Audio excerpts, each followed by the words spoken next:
గుంటూరు జిల్లా ప్రత్తిపాడు నియోజకవర్గంలోని వల్లూరు గ్రామం రైతులు తీవ్ర ఆర్థిక ఇబ్బందులు ఎదుర్కొంటున్నారు. పంట పండినా గిట్టుబాటు ధర దక్కడం లేదు.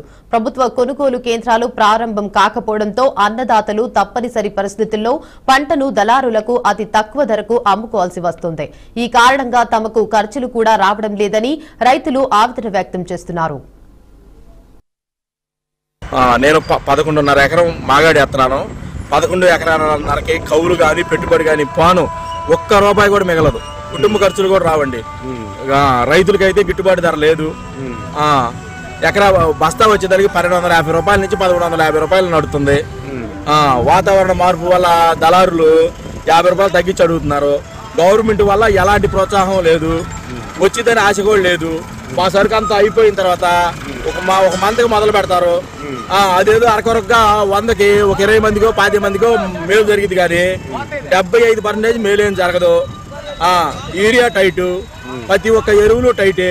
ప్రతి ఒక్కసారి గిట్టుబాటు ధర లేక రైతులు ఏట ఆశపడేదో పంటలు వేసుకుంటాం, చివరికి వచ్చేదానికి ఇదే పరిస్థితి. ప్రతి ఒక్క సంవత్సరం ఇదే పరిస్థితి. ఇప్పుడు మొదటి పంట పోయింది, రెండో పంటలో ఏదన్నా రూపాయి తిందాం అనుకుంటే రెండో పంటలో కూడా ఒక్క రూపాయి తినలేకపోయాం. మినిమం వేసాం 6,000 అమ్మాం.